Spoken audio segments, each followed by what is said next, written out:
નમસ્કાર મિત્રો, મારી પીઆર ગુજરાતી ચેનલમાં તમારું સ્વાગત છે। મિત્રો, અત્યારે હાલની સૌથી મોટી અને દુઃખદ ખબર સામે આવી રહી છે। જી આ મિત્રો, આપને જણાવી દઈએ કે ભારતથી રજાઓ ગાળવા ગયેલા એક પરિવારના 4 સભ્યોના દુઃખદ અવસાન થયા છે।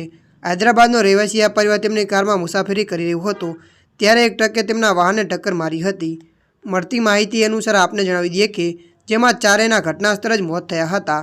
મળતી માહિતી અનુસાર આપને વધુ એ પણ જણાવી દઈએ કે તેજસ્વીની શ્રી વેંકટ અને તેમના 2 બાળકો ડલાસામાં રજા ગાળી રહ્યા હતા।